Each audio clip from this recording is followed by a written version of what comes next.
प्रिय छात्राओं, मैं doctor Madhu Bhardwaj, associate professor Hindi, GD Mahila Mahavidyalaya Alwar, आपकी क्लास एमए उत्तरार्ध हिंदी में द्वितीय प्रश्न पत्र यानी आधुनिक काव्य में आज का हमारा व्याख्यान गजानन माधव मुक्तिबोध की लंबी कविता अंधेरे में से कुछ काव्य खंड की व्याख्या से संदर्भित है। जिस काव्य खंड की हम व्याख्या करने वाले हैं उनके संकेत के लिए जो पंक्तियां हैं वो हैं ओ मेरे आदर्शवादी मन, और अंतिम उसकी पंक्ति है आदर्श खा गए। अभी हम इस पूरे काव्य खंड को देखेंगे और उसका वाचन भी करेंगे। तो उससे पहले हम इस कविता के संदर्भ और प्रसंग के बारे में जान लेते हैं। अंधेरे में कविता के बारे में और गजानन माधव मुक्तिबोध की फैंटेसी और उनकी काव्य चेतना के बारे में हम अपने पिछले व्याख्यान में बात कर चुके हैं और हम समझ चुके हैं कि मुक्तिबोध की वैचारिक यात्रा में किस प्रकार से निरंतर परिवर्तन होते रहे थे और वो अपनी कविता के माध्यम से किस प्रकार की अपनी भीतर की अंतश्चेतना को खोजने का प्रयास करते हैं। तो निम्न जो पंक्तियां हैं यह काव्यांश मुक्तिबोध द्वारा लिखित लंबी कविता अंधेरे से उद्धृत है या लिया गया है, या इन पंक्तियों पर हम बात करने वाले हैं। जैसा कि हमने पहले भी कहा कि उनकी कविताओं में वो शिल्प में फैंटेसी का प्रयोग करते हैं, या कहें कि मुक्तिबोध की सारी बातों के लिए फैंटेसी बहुत ही अधिक आवश्यक है, क्योंकि वो अवचेतन की, अचेतन की और स्वप्न लोक में उन सारी उलझनों पर बात करते हैं। सुंदर सुखद भविष्य की जो उन्होंने कल्पना की थी, या आज़ाद भारत को आज़ादी मिलने से पूर्व जो सपने थे, जो आदर्श थे, और आज़ादी के बाद की व्यवस्था जो पूरी तरह से निराशा के अंधकार में डूबी हुई है, इस कविता में उसकी विसंगति का ही वर्णन किया गया है, जो हमें अमानवीय शोषण और भीतर के हाहाकार से हमारा परिचय या साक्षात्कार कराती है। आज़ादी के बाद का यथार्थ स्वयं में नया और निराशा से भरा था, जिसकी कल्पना भारतवासियों ने या आम जन ने नहीं की थी। वे इस निराशा से भरे अंदर और बाहर पसरे अंधेरे का संपूर्णता में निरीक्षण और परीक्षण करते हैं। यह अंधेरा मन के भीतर का भी है और बाहर फैली अराजक व्यवस्था का भी है। तो यहाँ कवि जो कहते हैं वो ये कहते हैं कि इसमें जो समाज में, देश में व्यवस्था है उसे उखाड़ फेंकने में जो बाधाएं हैं और जो द्वंद्व है वो किस प्रकार का है, उस पर यहाँ कवि बात करना चाहते हैं। तो जैसा कि हमने कहा कि इस कविता को समझने के लिए आवश्यक है कि हम पहले इस कविता को पढ़ लें विस्तार से। आइए प्रारंभ करते हैं।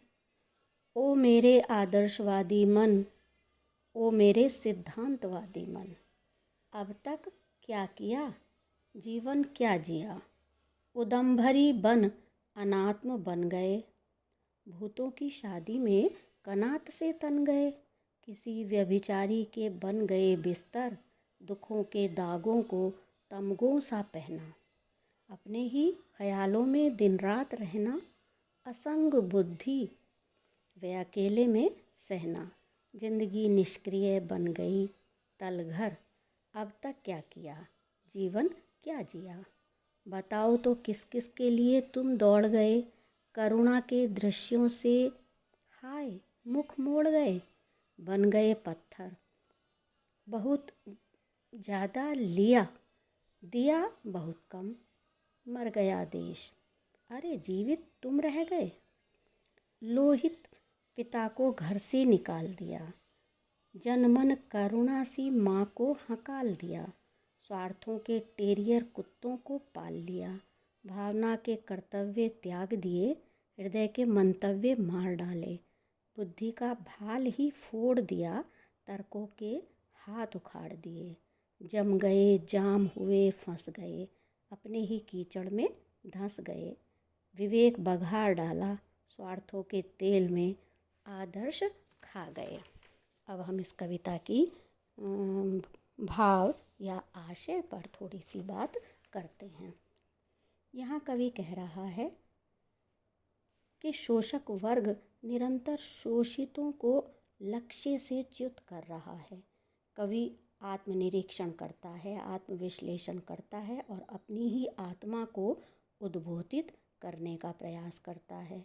शोषित वर्ग अपनी आदर्शवादी दृष्टि के कारण ही बार बार पराजय का मुख देखता है और कवि अपने आदर्शवादी मन को तथा सिद्धांतवादी मन को ही प्रबोधित करते हैं और पूछते हैं, तुमने अब तक क्या किया? अब तक तुमने अपने जीवन का क्या थोड़ा सा भी अंश मात्र भी उद्देश्य पूरा किया? अब तक तुमने अपना जीवन व्यर्थ ही जी लिया, उससे कोई भी तुम्हारा उद्देश्य पूरा नहीं हुआ। क्या तुम्हारे जीवन का उद्देश्य एकमात्र पेट की उदरपूर्ति करना ही था? ऐसे में कहीं तुम्हारी आत्मा तो तुमसे नहीं छूट गई? आत्मा यानी विवेक, बोध और संवेदना। तुम तो शोषकों की भूत जमात में, उनके उद्देश्यों में उन्हीं के साधन बनकर काम आए। शोषण करने वाले भूतों की बारात में उन्हीं के कर्म को छिपाने के लिए, उनको ढकने के लिए तुम कनात बनकर तन गए। तुमने देखा ही नहीं कि शोषकों ने तुम्हारा प्रयोग किस रूप में किया। तुम किसी व्यभिचारी के बिस्तर भी बने और उनके अनाचारों को कैसे चुपचाप सहते गए। शोषकों के अनाचार को प्रोत्साहन भी दिया, दुखों के पहाड़ों को अपने शरीर पर झेला, घाव को भी रिश्ते हुए तुमने सहा अपनी।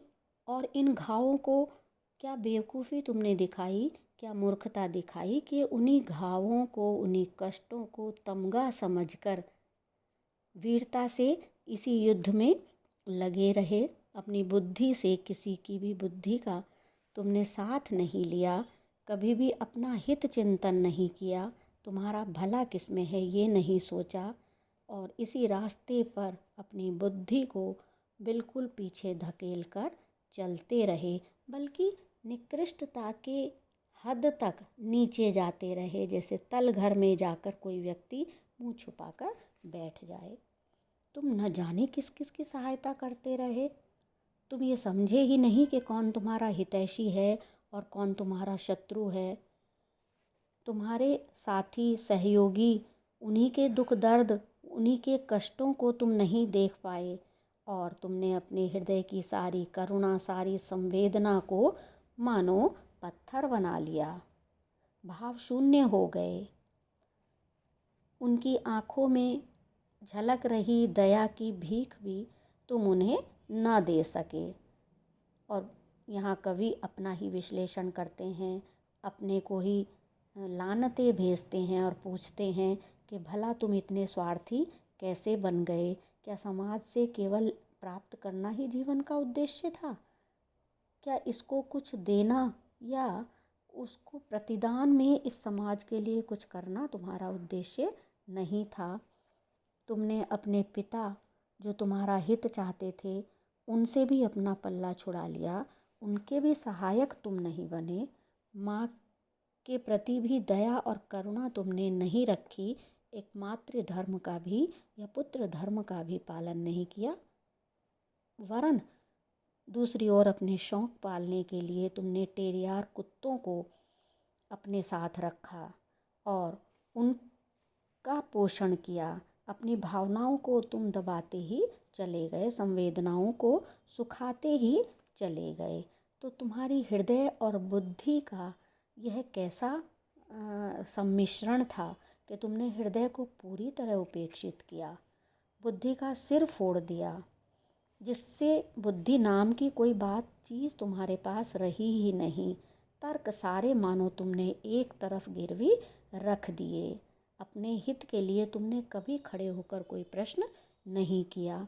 कीचड़ में, स्वार्थ में, दलदल में तुम धंसते ही चले गए और उस दलदल में तुमने स्वार्थों के छौंक लगा लगा करके उनसे अपने ही स्वार्थ सिद्ध किए। तो यहाँ इस अवतरण में कवि ने आत्मविश्लेषण करते हुए शोषित वर्ग को उसकी दुर्बलताओं के लिए फटकारा है। शोषित वर्ग शोषकों के चंगुल में फंसकर स्वार्थी और बुद्धिहीन हो गया है। तो ये कहते हैं कि शोषित अपने शोषण के लिए स्वयं उत्तरदायी है। जब वो ये तय नहीं कर पाता कि मेरा भला किस में है, समाज का हित किस में है, और उसको जैसा दिखाया जाता है, जैसा समझाया जाता है, उस यथा स्थिति को वह स्वीकार करता है, तो वह अपने विनाश का कारण बनता है। आज़ादी के बाद चतुर्दिक व्यवस्था में फैला पीड़ा, दुख, दर्द, संत्रास, मौन, आक्रोश, घुटन, भय, सभी का यहाँ पर चित्रण किया गया है।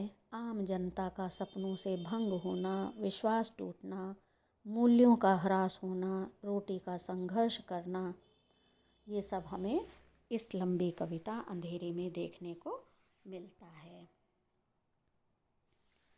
कवि ने यहाँ आत्मविश्लेषण तो किया ही है, बुद्धि और तर्क को दरकिनार करके शोषण या दमन चक्र का हिस्सा किस तरह से जनता को बना लिया जाता है उसके प्रति भी क्षोभ व्यक्त किया है।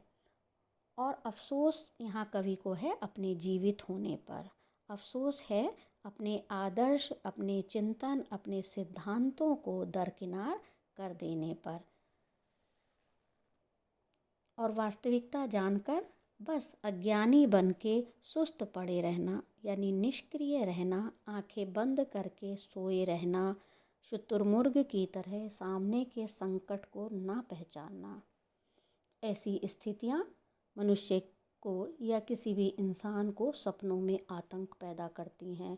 अवचेतन में उसे लगता है कि कहीं कुछ खड़कता है, कभी नींद टूटती है, कभी सपने बिखरते हैं। यहाँ कवि को लगता है कि जैसे वह स्वयं भी और देश भी मर रहा है। अपने जीवित होने के मायने क्या हैं, यह प्रश्न बार बार उसके सामने उठ खड़ा होता है। अपने आसपास वह दीवार देखता है, दरवाज़ा देखता है, गरीबी और अंधेरा देखता है, और उसे लगता है कि यह जीवन का उद्देश्य मात्र इतना सा नहीं है, बल्कि अपने चारों ओर फैली हुई अराजकता को और दुष्चक्र को तोड़कर इस दीवार से और इस कैद से बाहर आना, यानी स्वयं की तलाश करना, आत्माभिव्यक्ति करना ही उसके जीवन का लक्ष्य है। तो इस प्रकार से हमने देखा कि कवि यहाँ ये बताना चाहते हैं कि असंतोष की आग से निकलकर जन क्रांति का मार्ग प्रशस्त करना ही इस जीवन का लक्ष्य है। शोषण से मुक्ति पाना और समाज को एक स्वस्थ, संतुलित और न्याय के रास्ते पर ले जाना ही जो है इस कविता का उद्देश्य कहा जा सकता है। इस प्रकार हमने देखा कि इस कविता में कवि ने शोषकों के द्वारा किस प्रकार शोषितों का शोषण किया जाता है और उनकी बुद्धि और तर्क को पूरी तरह से कुंठित कर दिया जाता है, इसके बारे में कवि ने उन्हें प्रबोधित करने का प्रयास किया है। अगले व्याख्यान में हम इस कविता के आगामी जो पंक्तियां हैं उन पर बात करेंगे। आज के लिए इतना ही। धन्यवाद।